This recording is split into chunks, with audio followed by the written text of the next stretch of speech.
மாணவ கண்மணிகள் அனைவருக்கும் என் இனிய காலை வணக்கங்கள். மாணவ கண்மணிகள் அனைவரும் நலமாக உள்ளீர்களாம்? மாணவ கண்மணிகள் தங்களுடைய வழிபாட்டினை கூறிவிட்டீர்களாம்? நன்றி. நான் ஒரு நல்ல ஆசிரியர். நான் உங்களுக்கு தாயாகவும் தந்தையாகவும் இருந்து முறையான கல்வியை அன்புடன் போதிப்பேன். நான் ஒரு நல்ல ஆசிரியர். நான் உங்களுக்கு தாயாகவும் தந்தையாகவும் இருந்து முறையான கல்வியை அன்புடன் போதிப்பேன். நான் ஒரு நல்ல ஆசிரியர். நான் உங்களுக்கு தாயாகவும் தந்தையாகவும் இருந்து முறையான கல்வியை அன்புடன் போதிப்பேன். அனைவருக்கும் என் இனிய காலை வணக்கங்கள். மாணவ கண்மணிகளை, நாம் நேற்று பார்த்த பாடப்பகுதியானது விருந்தினர் இல்லம் என்பதை பற்றி பார்த்தோம். இன்பம் துன்பம், வேண்டியது வேண்டாதது எல்லாமே நாம் விரும்பியும் விரும்பாமலும் நம்மை வந்தடைகின்றன. அவற்றை வேறுபடுத்தாமல் ஏற்றுக்கொண்டு அவற்றிலிருந்து வேண்டியதை கற்றுக்கொள்வதே நன்று. எல்லாவற்றிலும் நல்லனவற்றை கற்றுக்கொள்ளக்கூடிய பண்பாடு வளர வேண்டும். இவ்வுலகில் மனித வாழ்க்கை என்பது விருந்தினர் இல்லம் போன்றது. விருந்தினர்கள் இல்லத்திற்கு ஒவ்வொரு நாளும் பலரும் வந்து கொண்டே இருப்பார்கள். அதுபோல நாம் ஒவ்வொரு நாளும் புதிய புதிய அனுபவத்தை பெற்றுக்கொண்டே இருப்போம். விருந்தினர் இல்லத்திற்கு அன்றாடம் நாம் எதிர்பாராத பலர் வந்து செல்வார்கள். அதுபோன்று வாழ்க்கையில் ஆனந்தம் தரும் ஒரு நிகழ்வு ஏற்பட்டிருக்கலாம், சற்றே மனச்சோர்வை தரும் ஒரு அனுபவம் கிட்டியிருக்கலாம், அல்லது அற்பத்தனமான ஒரு நிகழ்ச்சி நடந்திருக்கலாம், அல்லது நாம் எதிர்பாராத உன்னதமான ஒரு உயரிய கருத்தானது ஒளிவீச்சாக நொடிப்பொழுதில் தோன்றி மறைந்திருக்கலாம். இவர் நல்லவரா கெட்டவரா என்று ஆராய்ந்து பார்த்த பின்னரை எவரையும் விருந்தினர் இல்லத்திற்கு அனுமதிக்கின்றார்களா? இல்லை. வருபவர் எவராக இருந்தாலும் சரி, மனிதர் என்ற நிலையில் ஒன்றாக மதித்து வரவேற்பார்கள். அதுபோல் நமக்கு ஏற்படுகின்ற அனுபவங்களினால் விளையக்கூடிய இன்ப துன்பங்களை பாகுபடுத்தி பாராமல் எல்லா நிகழ்ச்சிகளையும் சமமாக கருதக்கூடிய பக்குவம் பெற வேண்டும். சில அனுபவங்களால் துக்கங்கள் நம்மை சூழ்ந்து அழுத்தும். அப்பொழுது உறவினர் எல்லாரும் இருந்தும் எவர் மற்றவர் போல, தனிமையில் விடப்பட்டவர்களைப் போல ஒரு வெறுமை நிலை சூழும். அத்தகைய நிலைக்கு நாம் அடிமைப்பட்டு விடக்கூடாது. நடுநிலையில் இருக்கக்கூடிய தராசின் நடுமனை போல மனதை நிறுத்த பழகி கொள்ள வேண்டும். வருகின்றவை நல்லவையோ கெட்டவையோ எதிர்கொண்டு அவற்றை ஏற்க பழகி கொள்ள வேண்டும். எதையும் சமநிலையில் நோக்கும் அனுபவம் ஏற்பட்டுவிட்டால் அது மகிழ்ச்சி நிறைந்த ஒரு உன்னத நிலைக்கு நம்மை கொண்டு செல்ல தயார்படுத்தக்கூடும். அஞ்சி பின்வாங்கி ஓடாது, நடுநடுங்கி துன்புற்று நில்லாது, நல்லனவற்றையும் தீயனவற்றையும் சமநிலை நோக்கம் பக்குவத்தோடு இருந்தால் எத்தீமையினையும் துணிவோடு எதிர்கொள்ள முடியும். நல்லவரா தீயவரா என ஆராய்ந்து கொண்டிருக்காமல் உன்னிடம் வருபவருக்கு நன்றி கூறி அவரை நன்முறையில் வரவேற்க வேண்டும். ஏனென்றால் ஏதோ ஒரு நல்வழியை உலகிற்கு உணர்த்துவதற்காக அவர்கள் தொலைவில் இருக்கக்கூடிய இறைவனால் நம்மிடம் அனுப்பப்படுகின்றார்கள் என்ற கருத்தை ஜலாலுத்தீன் ரூமி அவர்களின் மூலமாக நாம் உணர்ந்து கொண்டோம். மாணவ கண்மணிகளுக்கு நன்கு புரிந்திருக்கும் என எண்ணுகின்றேன். அடுத்து நாம் காண்பது கம்பராமாயணம்.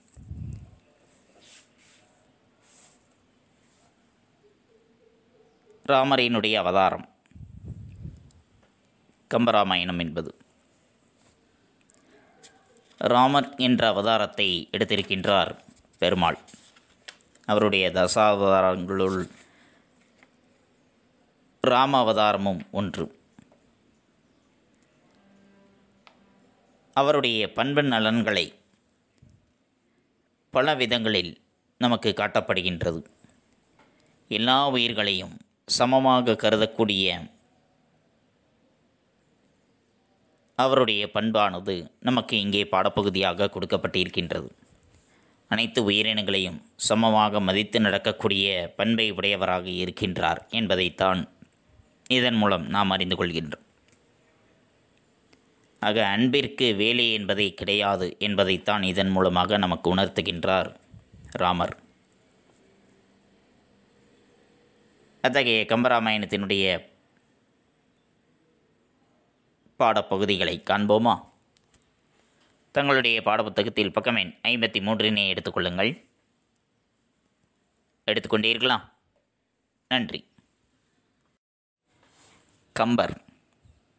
இவர் கம்பநாடர், கம்பநாடுடையார், கம்பத்தின் அடியில் பிறந்தவர், கம்பை கையிலே தாங்கியவர், கம்பங்கொள்ளையை காத்தவர் போன்ற காரணங்களினால் இந்த பெயரானது அமைந்தது என்று சொல்கின்றார்கள். ஒரு சிலர் இந்த பெயரானது, கம்பர் என்ற பெயரானது அவருடைய இயற்பெயரே என்றும் சொல்கின்றார்கள்.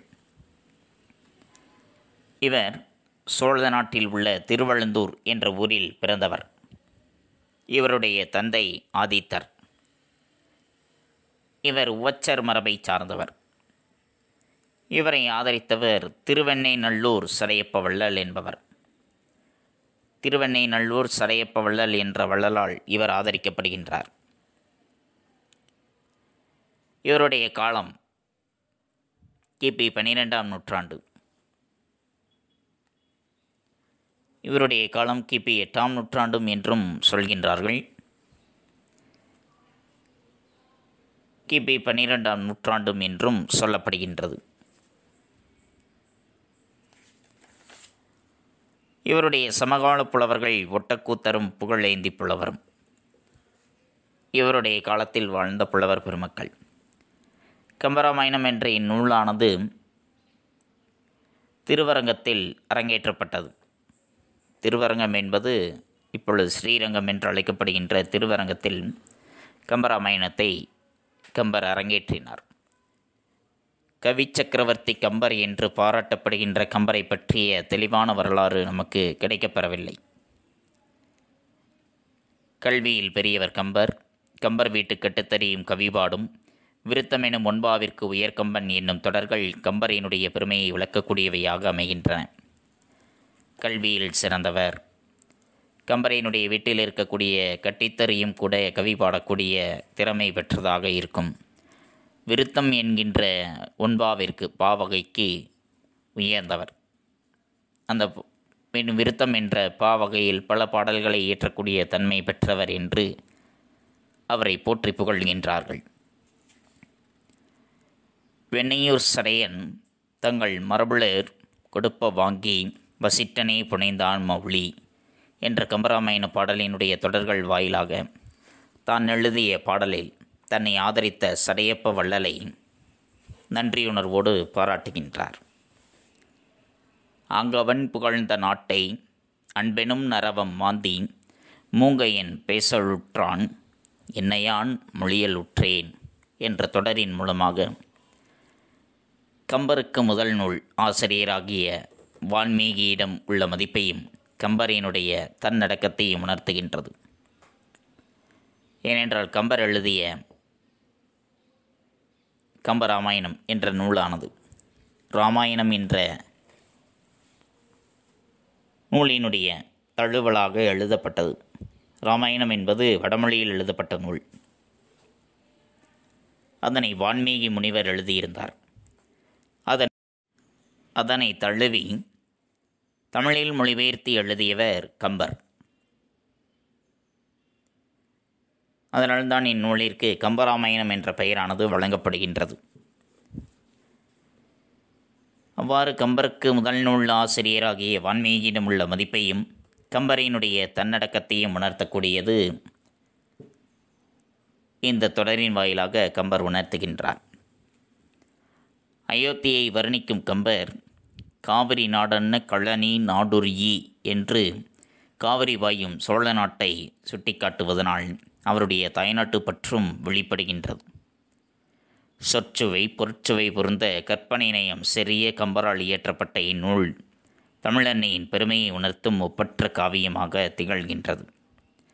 தமிழில் உள்ள மிகப்பெருங்காவியங்களுள் கம்பராமாயணமே மிகப்பெரியது. 10,000க்கும் மேற்பட்ட பாடல்களை கொண்ட நூல் இது. கம்பநாடன் கவிதையிற்போல் கற்றோர்க்கு இன்பம் கழியாதே கம்பன் கவியே கவி என்று வருகின்ற தொடர்கள் கம்பரினுடைய பெருமையையும் அவருடைய பாடல் கம்பராமாயணத்தினுடைய பெருமையையும் நன்கு புலப்படுத்தக்கூடியவை. கல்வியில் பெரியவராம் கம்பரால் இயற்றப்பட்ட நூல்தான் கம்பராமாயணம். வடமொழியில் உள்ள வான்மீகி இராமாயணத்தை வேறுபடுத்தி காட்ட இது கம்பராமாயணம் என்று வழங்கப்பட்டது. வான்மீகி இராமாயணத்தை தழுவி எழுதப்பட்ட வழிநூலே இது. கம்பரால் இயற்றப்பட்ட இராமாயணம் என்று விரியும். அதுதான் கம்பராமாயணம் என்பது. ராமன் கூட்டல் அயனம் என்னும் இரு சொற்கள் இணைந்து அமைந்த தொடர்தான் இராமாயணம் என்பது. ராமரை பற்றிய செய்திகளை அறிவிக்கக்கூடிய நூல் என்பதனால்தான் இந்நூலிற்கு கம்பர் முதலில் வைத்த பெயர் ராமாவதாரம் என்பது. ராமன் என்ற அவதாரத்தை எடுத்ததனுடைய காரணத்தை விளக்கக்கூடியதன் காரணமாகத்தான் இந்நூலிற்கு கம்பர் முதலில் ராமாவதாரம் என்ற பெயரை சூட்டினார். அதன் பிறகு அது கம்பரினுடைய பெயரோடு இணைந்து கம்பராமாயணம் என்று வழங்கப்பட்டது. இந்நூலானது 6 காண்டங்களை உடையது. பாலகாண்டம், அயோத்தியா காண்டம், ஆரண்ய காண்டம், கிட்கிந்தா காண்டம், சுந்தர காண்டம், யுத்த காண்டம் என்னும் 6 பெரும் பிரிவுகளை உடையது. இந்நூலினுடைய 7வது காண்டமான உத்தர காண்டம் என்பது பொட்டக்கூத்தரால் இயற்றப்பட்டது. இந்நூலின் காண்டத்து உட்பிரிவு படலம் என்று அழைக்கப்படுகின்றது. பெரும்பிரிவு காண்டம் என்பதும் அதனுடைய உட்பிரிவு படலம் என்றும் அழைக்கப்படுகின்றது. கம்பராமாயணம் பல்வேறு விதமான பண்புகளையும் அடிப்படையாக கொண்ட பாத்திரங்களால் படைக்கப்பட்டது. ராமன் அனைத்து உயிர்களையும் கீழ் மேல் என்று கருதாது சமமாக அன்பு காட்டும் பகுதிகள் இங்கே பாடமாக இடம்பெற்றிருக்கின்றது. எல்லா உயிர்களையும் சரிசமமாக மதித்து நடக்க வேண்டும். ஓரறிவு உயிரினம், 5 அறிவு உயிரினம் என்று வேறுபடுத்தாமல் அனைத்து உயிர்களின் மீதும் சமமாக அன்பு காட்டக்கூடிய பகுதிகள் தான் நமக்கு பாடப்பகுதியாக இடம்பெற்று இருக்கின்றது. அயோத்தியா காண்டம், ஆரண்ய காண்டம், கிட்கிந்தா காண்டம், யுத்த காண்டம் ஆகியவற்றிலிருந்து குகன், சடாயு, சவரி, சுக்ரீவன், வீடணன் ஆகியோரை பற்றிய பாடல்கள் நமக்கு கொடுக்கப்பட்டிருக்கின்றது. உடன்பிறப்பிய பண்பையும் அன்பையும் வெளிப்படுத்தக்கூடிய பாடல்கள் இவை. அத்தகைய பாடல் பகுதியைத்தான் நாம் காண இருக்கின்றோம். பாடப்பகுதிக்குள் செல்லலாமா மாணவர்களே? நன்றி.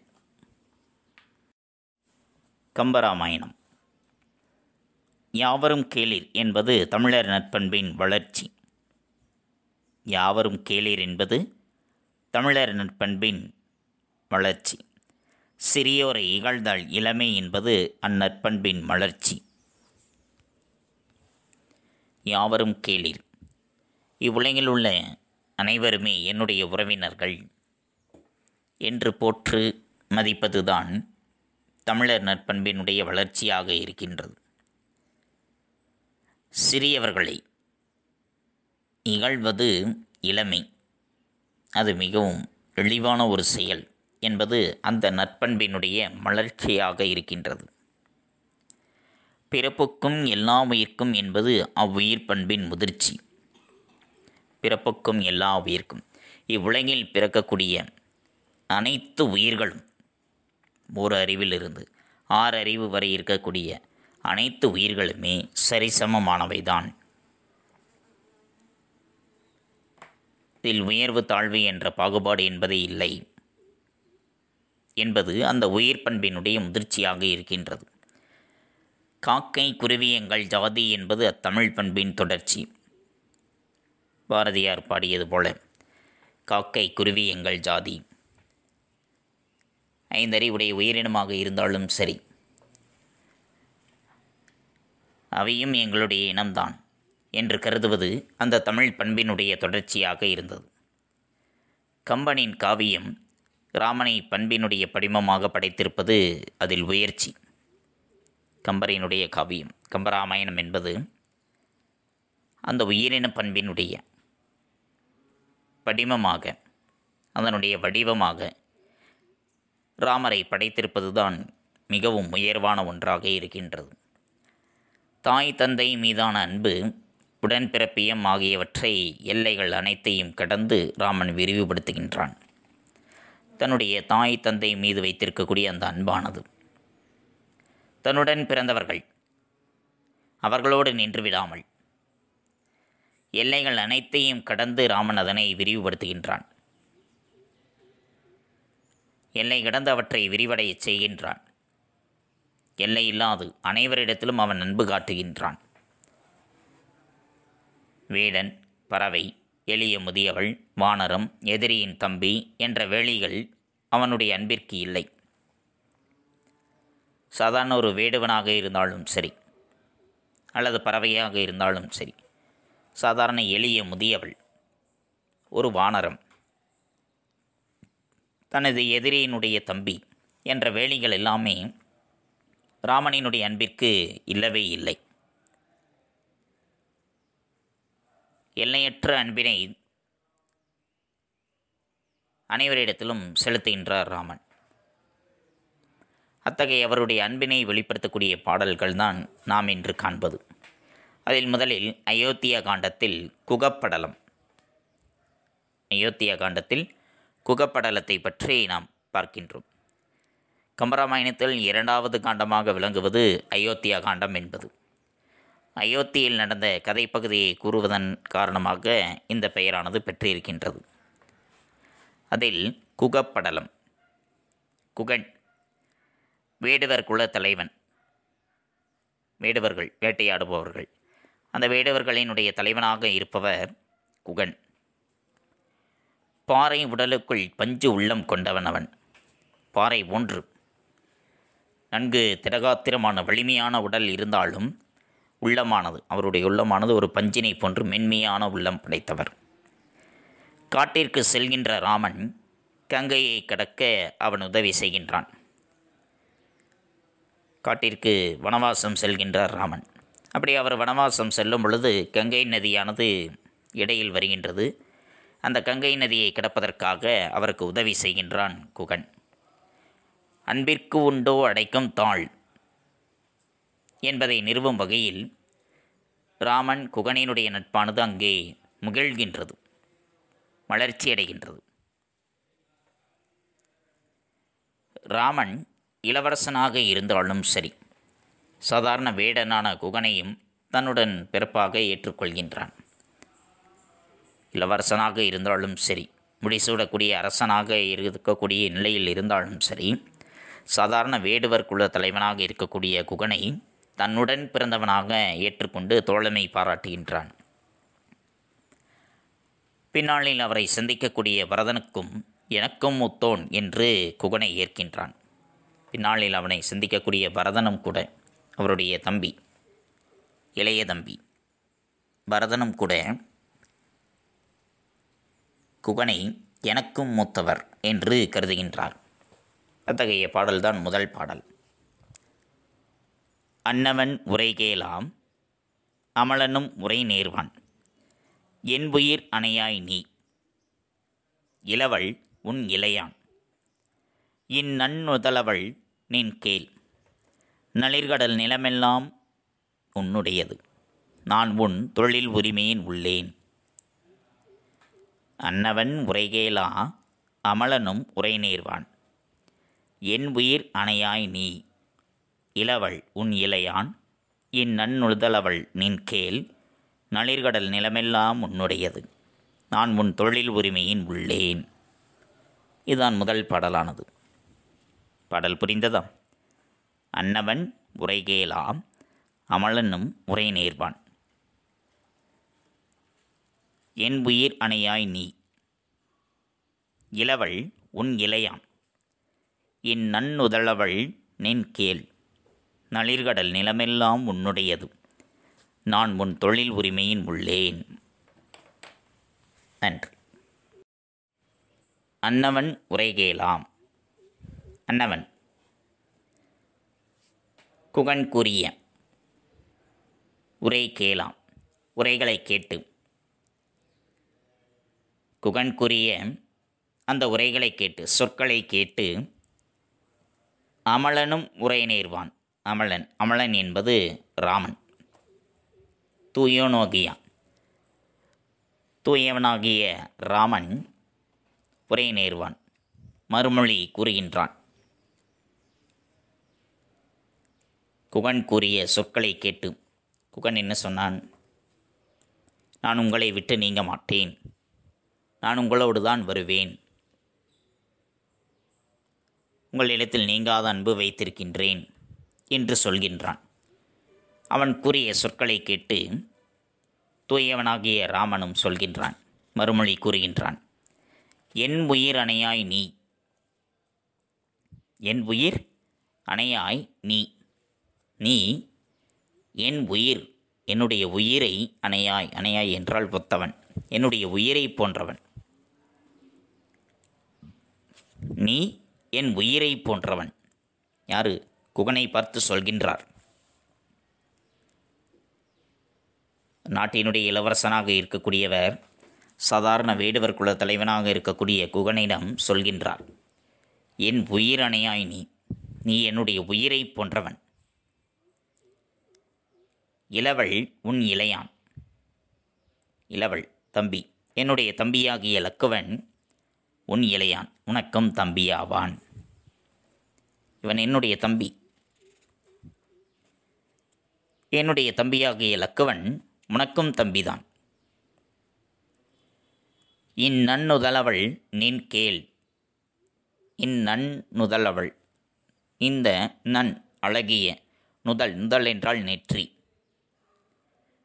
அழகிய நெற்றியை உடைய சீதை நின் கேள், உன்னுடைய உறவினாள். இந்த அழகிய நெற்றியை உடைய சீதை உன்னுடைய உறவினாள், உனக்கு உறவு.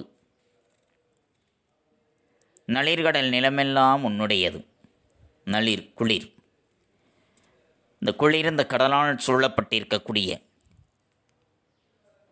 இந்த உலகம் முழுவதும் உன்னுடையது, உனக்குரியது. இது இந்த உலகம் முழுமையும், குளிர்ந்த கடலால் சூழப்பட்டிருக்கக்கூடிய இந்த உலகம் முழுமையும் உன்னுடையது. நான் உன் தொழில் உரிமையின் உள்ளேன், நான் உன்னுடைய தொழில் ஏவல், உன்னுடைய ஏவல் உரிமையில் நான் அடங்கியிருக்கின்றேன், உன்னுடைய ஏவலுக்கேற்ப நான் பணிபுரிபவன் என்று ராமன் குகனிடம் சொல்கின்றார். நான் உங்களை விட்டு நீங்க மாட்டேன், உங்களோடு தான் வருவேன் என்று குகன் கூறுகின்றான். அதற்கு ராமன் சொல்கின்றார், என்னுடைய உயிரை போன்றவன் நீ, என்னுடைய உயிரை போன்றவன் நீ, என்னுடைய தம்பி, என்னுடைய இளவலாகிய லக்குவன் உனக்கும் இளையவன். இந்த அழகிய நெற்றியை உடைய சீதை உன் உறவினள். குளிர்ந்த கடலால் சூழப்பட்டிருக்கக்கூடிய இந்த உலகம் முழுமையும் உன்னுடையது. நான் உன்னுடைய ஏவலுக்கேற்ப, நீ கட்டளையிடுவதற்கேற்ப செயல்படக்கூடிய உரிமையில் நான் இருக்கின்றேன். நீ என்ன ஆணையிடுகின்றாயோ அதனை கேட்டு செயல்படக்கூடிய நிலையில் நான் இருக்கின்றேன் என்று ராமன் கூறுகின்றார். யாரிடம்? குகனிடம் சொல்கின்றார். இளவரசராக இருக்கக்கூடிய ராமன் ஒரு சாதாரண வேடுவர் குல தலைவனாக இருக்கக்கூடிய குகனிடம் சொல்கின்றார், நான் உன்னுடைய கட்டுப்பாட்டில் இருக்கின்றேன், நீ கட்டளையிடுவதற்கேற்றவாறு செயல்படக்கூடிய தன்மை உடையவனாக நான் இருக்கின்றேன், நீ என்னுடைய உயிரை போன்றவன் என்று சொல்கின்றார். அதுதான் ராமனினுடைய அன்பு என்பது. அவருடைய அன்பிற்கு எல்லை என்பதே கிடையாது. அனைவரிடத்திலும் அன்பு செலுத்துபவர். புரிந்ததா மன்னர்களே? இதுதான் முதல் பாடலினுடைய பொருளானது. அன்னவன் உரை கேளாம் அமலனும் உரை நேர்வான், என்னுயிர் அணையாய் நீ, இளவள் உன் இளையாம், இந்நன்னுதலவள் நின் கேள், நளிர்கடல் நிலமெல்லாம் உன்னுடையது, நான் உன் தொழில் உரிமையின் உள்ளேன். புரிந்ததா? நன்றி. இரண்டாவது பாடல். இது மனப்பாட பாடலானது. துன்பு உளது எனின் அன்றோ சுகம் உளது, அது அன்றி பின்பு உளது இடைமண்ணும் பிரிவு உளது என உன்னேல், முன்பு உளேம் ஒரு நாள்வே முடிவு உளது என உண்ணா, அன்பு உளை இனினாம்போர் ஐவர்கள் உளரானோம். துன்பு உளது எனின் அன்றோ சுகம் உளது, அது அன்றி பின்பு உளது இடைமண்ணும் பிரிவு உளது என உன்னேல். முன்பு உளேம் ஒரு நாள்வேம் முடிவு உளது என உண்ணாம். அன்பு உள இனிநாம்போர் ஐவர்கள் உளரானோம். பாடல் புரிந்ததாம். இது மனப்பாட பாடலும் கூட. மீண்டும் ஒரு முறை. துன்பு உளது எனின் அன்றோ சுகம் உள்ளது அது அன்றி. பின்பு உளது இடைமண்ணும் பிரிவு உளது என உன்னேல். முன்பு உளேம் ஒரு நாள்வேம் முடிவு உளது என உண்ணாம். அன்பு உள இனிநாம்போர் ஐவர்கள் உளரானோம். நன்றி. துன்பு உளது எனின் அன்றோ. துன்பம் துன்பம் உள்ளது எனின். இப்பொழுது துன்பம் ஏற்பட்டு இருக்கின்றது அல்லவா? அந்த துன்பத்தை அடுத்து சுகம் உள்ளது, இன்பம் என்பது உண்டாகும். இப்பொழுது துன்பம் ஏற்பட்டு இருக்கின்றது என்றால் அதனை அடுத்து இன்பம் என்பது உண்டாகும். ஏனென்றால் ஒரு துன்பம் ஏற்படுகின்றது என்றால் அந்த துன்பத்தை அடுத்து ஒரு இன்பம் இருக்கும். அது அன்றி அவ்வாறு நினைக்காமல் பின்பு உளது இடைமண்ணும் பிரிவு உளது என உன்னேல். அவ்வாறு நீ அதனை பற்றி நினைக்காமல், இப்பொழுது துன்பம் ஏற்பட்டிருக்கின்றது, அதனை அடுத்து இன்பம் உண்டாகும் என்று நினைக்க வேண்டும். ஆனால் அவ்வாறு நினைக்காமல் நாம் ஒருவரை ஒருவர் மீண்டும் சந்திப்பது என்பது நடக்காத ஒன்று. இப்பொழுது நாம் பிரிந்து செல்கின்றோம் என்ற அந்த பிரிதலாகிய துன்பத்தை நினைத்து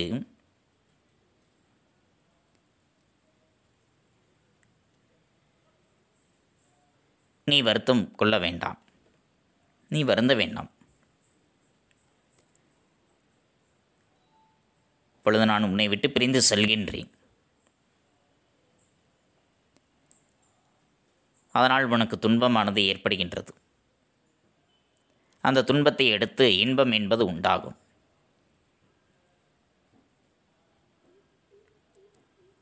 அதனால் இப்பொழுது பிரிந்து செல்கின்ற இந்த பிரிதலாகிய துன்பத்தை நினைத்து நீ வருந்த வேண்டாம். ஏனென்றால் அதன் பிறகு மீண்டும் நாம் சந்தித்தலாகிய இன்பம் என்பது உண்டாக இருக்கின்றது. அதனை மனதிற்கொண்டு இந்த பிரிவு துன்பத்தை நினைத்து நீ வருந்த வேண்டாம்.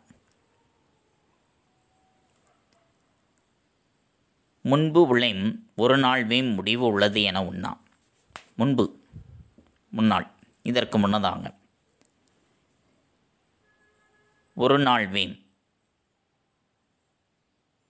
நாங்கள் உடன் பிறந்தவர்கள் நால்வராக இருந்தோம். இதற்கு முன்பாக நாங்கள் உடன் பிறந்தவர்கள் நால்வராக இருந்தோம். ராமன், லக்குவன், பரதன், சத்ருகன் என்று நால்வராக இருந்தோம். இதற்கு முன்பாக நாங்கள் உடன் பிறந்தவர்கள் 4 பேராக இருந்தோம். முடிவு உள்ளது என உண்ணாம். அது அதோடு முடிந்துவிட்டது எங்களுடைய உறவானது. தசரத மன்னனினுடைய புதல்வர்கள் 4 பேராக இருந்தோம். அது அதனோடு முடிந்துவிட்டது என்று கருத இயலாத அன்பு கொண்ட நாம் இனிமேல் ஐவர்கள் உளரானோம். இன்றிலிருந்து உன்னையும் சேர்த்து, குகனாகிய உன்னையும் சேர்த்து ஐவராகிவிட்டோம் என்று கூறுகின்ற வண்ணம் ஏற்படுகின்ற அந்த அன்பையே நீ நினைக்க வேண்டும். நான் உன்னை விட்டு பிரிந்து செல்கின்றேன் என்று அந்த பிரிவை நினைத்து நீ வருந்தம் வேண்டாம். ஏனென்றால் இப்பொழுது துன்பம் ஏற்பட்டிருக்கின்றது என்றால் அந்த துன்பத்தை அடுத்து நிச்சயம் இன்பம் என்பது உண்டாகும். அந்த துன்பத்திற்கு பிறகு இன்பம் உறுதியாக இருக்கின்றது. நமக்கிடையே இப்பொழுது இந்த பிரிவானது நேர்கின்றதே என்று நீ அதனை நினைத்து வருத்தம் கொள்ள வேண்டாம். ஏனென்றால் இதுவரை நாங்கள் 4 உடன் பிறந்தவராக இருந்தோம். ஆனால் உறவு என்பது எங்கள் 4 நின்றுவிடவில்லை. இப்பொழுது உன்னையும் சேர்த்து நாம் மைவராகிவிட்டோம் என்று சொல்கின்றார். அதுதான் அந்த இரண்டாவது பாடலினுடைய பொருளானது. புரிந்ததா மாணவர்களே? துன்பம் உண்டாயின் அதனை அடுத்து இன்பம் என்பது நிச்சயம் உண்டாகும். இன்பம் துன்பம் இரண்டும் இணைந்ததுதான் வாழ்க்கை. அதனை எவ்வாறு நினைக்காமல் நாம் ஒருவரையொருவர் மீண்டும் சந்திப்பது பின்னர் இருக்கின்றது. அதற்கு இடையில் இந்த பிரிவானது இருக்கின்றது என்று நினைத்து நீ வருந்தம் வேண்டாம். உன்னோடு தோழமை கொள்வதற்கு முன்னால் நாங்கள் உடன் பிறந்தவர்கள் நால்வராக இருந்தோம். ஆனால் உறவு என்பது எங்கள் நால்வரோடு நின்றுவிடவில்லை.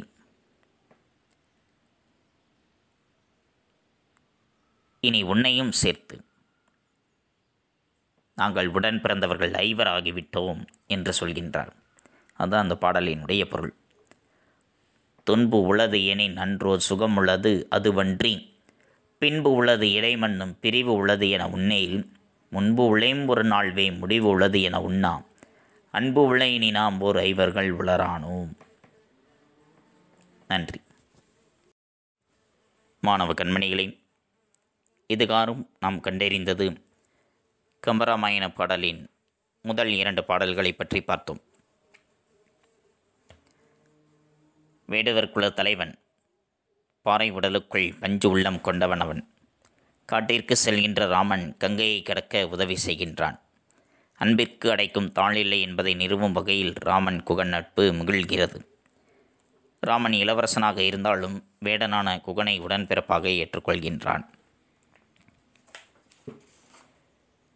குகன் கூறியதை கேட்ட ராமன், என் உயிர் போன்றவனே, என் தம்பி லக்குவன் உனக்கும் தம்பி. அழகிய நெற்றியை உடைய சீதை உன் அண்ணி. குளிர்கடலும் என் நிலமும் எல்லாம் உனதேதான். நான் உன்னுடைய ஏவலுக்கு பணிபுரியபவன் என்று சொல்கின்றார். நான் காட்டிற்கு சென்று துன்புறுவேனே என்று நினைத்து நீ வருந்த வேண்டாம். துன்பம் என்பது ஒன்று இருந்தால்தான் இன்பம் என்பதே புலப்படும். துன்பத்திற்கு பிறகு இன்பம் உறுதியாக இருக்கின்றது. நமக்கிடையே இப்பொழுது இந்த பிரிவு நேர்கின்றது என்று நினைத்து நீ வருத்தம் கொள்ள வேண்டாம். இதுவரை நாங்கள் நால்வரே உடன் பிறந்தவர் என்று இருந்தோம். ஆனால் உறவு என்பது எங்களுள் நால்வரோடு நின்றுவிடவில்லை. இப்பொழுது உன்னையும் சேர்த்து நாம் ஐவர் ஆகின்றோம் என்று கூறுகின்றார். இதனை பற்றித்தான் இன்றைய பாடப்பகுதியில் நாம் கண்டறிந்தோம். மாணவ கண்மணிகளுக்கு நன்கு புரிந்திருக்கும் என எண்ணுகின்றேன். அடுத்து நாம் காண்பது பாடப்புத்தகம் படித்தல். பாடப்புத்தகம் படித்தல் பக்கம் எண் 53 மற்றும் 54. பக்கம் எண் 53 கம்பராமாயணம் என்பதில் ஆரம்பித்து பக்கம் எண் 54 4வது பாடல் வரைக்கும் மாணவ கண்மணிகள் பாடப்புத்தகம் படித்தலாக எடுத்துக்கொண்டு எழுந்து நின்று உறக்கப் படியுங்கள். தங்களுடைய படித்தல் பயிற்சியினை சற்று மேம்படுத்திக் கொள்ளுங்கள். அடுத்து நாம் காண்பது வீட்டுப்பாடம். வீட்டுப்பாடம் பக்கம் எண் 68. பக்கம் எண் 68 குருவினா 4வது குருவி. துன்பு உள்ளது எனின் அன்றோ சுகம் உள்ளது என்ற ராமனின் கூற்று பின்வரும் 2 பழமொழிகளில் எதற்கு பொருந்தும்? நிழலின் அருமை வெயிலில் தெரியும், சிறு துரும்பும் பல்குத்த உதவும். அதற்குரிய விடை பக்கம் எண் 89.